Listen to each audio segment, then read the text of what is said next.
All right, let's go out to Myrtle Beach, fertile Myrtle Beach, South Carolina, and talk to Rebecca. Hey, Rebecca, what's up? Hi, Dr. John. How we doing? I'm doing okay. Uh-oh, that means not okay. That means Yeah, not it good. kind of does. What's up?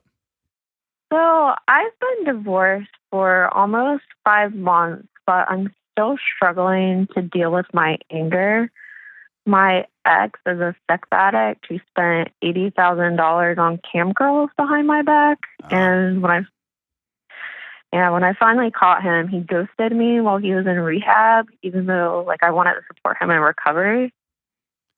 So the first few months, I thought I'd moved on, but I'm still finding myself angry again. And all I can focus on is how unfair it is that he won our divorce. I lost my home.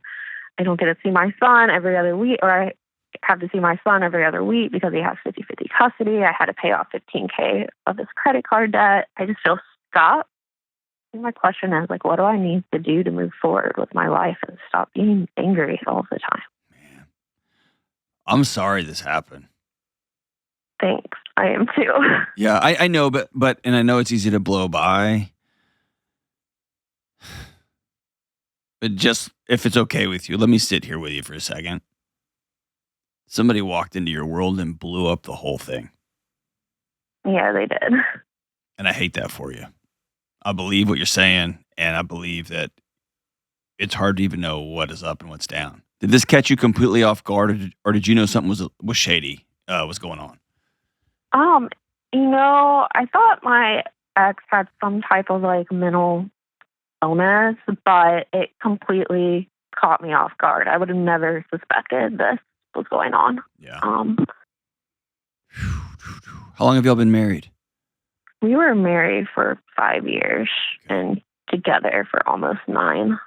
This is a decade of your life. Yeah, it is. So when you knew something in your guts, knew something was off with this guy, but you had no idea that he had burned through $80,000 with webcam girls. And by the way, there's 0% chance that didn't bleed over into real life. 0. And so who knows what else was going on, right? And that may be for another phone call, but how much of this have you looked in the mirror and just been disgusted with yourself that you missed it? I think that's definitely something that I'm still struggling with, is just how do I trust myself moving forward? Yeah. Or let me ask it in a better way. A lot of times when we have anger that we can't seem to shake, it often means that we are connecting that anger to the wrong person, place, or thing. And I'm just wondering, I'm just putting it out there. You tell me if I'm wrong. I'm wondering if the anger isn't so much at this sociopath of a husband who blew your life up. I wonder if the anger is with you. I wonder if the anger is just with the freaking cosmos. This is just bullcrap. It's not supposed to happen like this. I did it all right, and this is what happened. Yeah, that definitely sounds familiar. I think I struggle with the fact that, everything is just so unfair. And, he did all of this, and, there's no consequences for the actions. And it feels yeah, I don't know. I mean, there's consequences. They're not what you want them to be, because you want them to be set on fire in public, right? Yeah. And he had some significant consequences, but they feel out of proportion, right? Because you suffered the same consequences. Your whole life got blown up. You only get to see your kid a couple of times a month, or a couple of weeks out of a month. You lost your home. You lost money. And you didn't play a role in this. Right. And so I'm going to ask you a scary, scary, frustrating, annoying, maddening question, okay? Okay. What has your rage, your anger, what has that got you so far?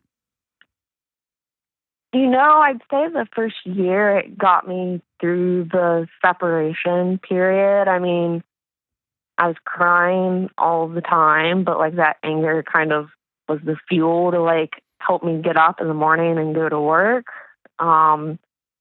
It like I was able to buy a new house. I was able to move into my new house like within a month. Um, so like it's helped. I don't think that's anger. I think that's your character. That's also possible. I think that's who you are. I think, in fact, that anger may have acted as an anchor to the things you were already going to do anyway. No, that's true. I don't really know what it's gotten me, to I'll be tell you. honest. Basically nothing. Basically nothing. If anything, it's held you down. Is it right? No question. I mean, I'm angry for you, and we just met via telephone, right? I can feel it in my chest that I would love to sit down and have a conversation with this guy. Not in some flexy, like, yeah, not that, but I'm enraged on your behalf. And that won't help me be a better dad today, or husband, or better at my job, right? It's simply going to impede. It's going to point me in some directions, maybe, towards things I care about. So I'll ask you an even more frustrating and maddening question. What are you going to do now? Yeah, I don't know the answer to that. I want to move forward. Do you want to move forward, or do you want to move forward? I truly want to move forward. I really do. Because if you do, here's what that's going to mean. It's going to mean letting go. And when you let go, your body's going to feel like he's getting off scot-free. Because there's this illusion that when I wake up every day angry, that somehow he feels my punishment. And Rebecca, he doesn't. Not 1 ounce of it. You've heard that statement. Being angry this long out is like drinking poison and hoping he dies. Yeah. That's you every day. And so the true flex for you, I think, is to stand up as tall as you can and say, this person will not hitch a ride on my soul for another second. Mm-hmm. Period. But you have to be willing to let him go. Why haven't you been able to let him go yet? What is hanging on to him and this story and this narrative and it's not fair? What is that getting you? It's serving some sort of purpose. Otherwise, you would have moved on. What's that getting you? Yeah, I mean, I think, like you said, it's definitely not getting me anything. I think I just keep on focusing on, like, the house aspect of it. Just, Okay. like, he got to keep the house, so, yeah. But I have a house now. So yeah, like you got a place. It's not even about that. Here's what I think it is. There's an illusion that if we keep thinking about and dwelling on and replaying and replaying and replaying things that we think are unfair, that it will somehow help us in the future avoid unfair things happening. And I hate to break your heart on this one, but it's simply not true. Mm-hmm. To be a person means walking down a street where a drunk driver might hit you. To be a person means walking into an office building and somebody else might be sick and you get sick. To be a person means looking somebody in the eye and holding their hands and saying, I do, till death do us part. And they say it back to you, but they don't really mean it. Mm-hmm. Or somebody hurting your child. And I got 2. Just even saying that makes me feel sick inside, right? Mm-hmm.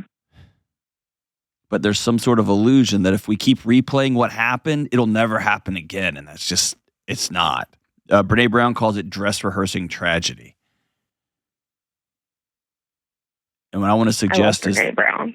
yeah, what I want to suggest is the greatest way to move forward is to open your hands. Let this clown go. And then begin to forgive yourself and begin to become the person you want to be after this. Because anything else is a choice to continue to sit in that sewage water. And I don't want you there as my friend. I don't want you there as a mom. I don't want you there as someone who's going to meet somebody else someday and risk another romantic relationship. Although right now you're like, you know what? You can forget that, right? Well, I'm already in another relationship. Of course That's you probably for another podcast. There you go. That makes sense. That can only be super healthy with as tightly as you're holding on to the old one. So what does it look like to write him a I release you letter? Never send it. But in this letter, you walk through, here's what you did to my life. And here's what I've continued to allow you to do, and that ends today. And if you write this letter correctly, what you're going to do is you're going to begin to shift ownership from a thing he did to a thing you're going to do. Mhm. And that moves you from a victim position to a empowered position. Because you are a victim. He did this to you. Mhm. And then the question is, now what?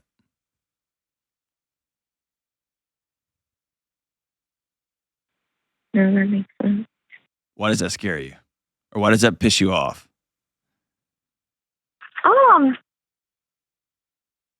I think I don't know who the person I want to be is. So, like, I don't know. Maybe that's why I'm struggling to let go. I need to, like, really focus on who I want to be.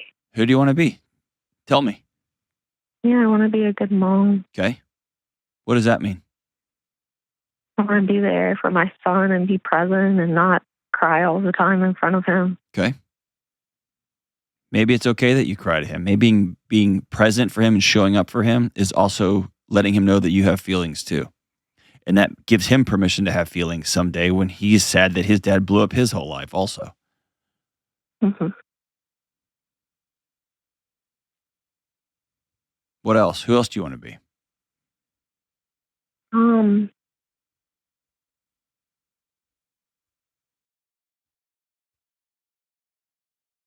Who else do I want to be? I want to be someone who's happy, who's able to be successful in my career, someone who is able to have like future relationships and have them be healthy in like relationships of the past. All right. So if I told you, you know what I really want? I want to be good at jujitsu, and I want to be good at shooting a basketball, and I want to be good at roofing a house, and I don't know how to do any of those things. What would you tell me to do? Learn how to do it. That's right. Just practice. Hmm. So here's your homework assignment. I want you to write down 4 or 5 things that genuinely bring you joy in a day. That could be going for a walk. That could be sunshine and nature. That could be writing letters. That could be hugging your son. And everybody's different.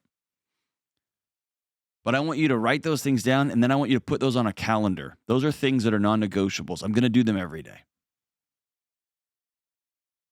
I want you to make space on your calendar for grief. And I want you to write that letter to him. I'm going to let it go. Have you heard me talk about the brick exercise? Yeah, I have. Have you tried it? No, it's on my list of things to do. Okay, though. good. We're going to do that. And we might do it a couple of times.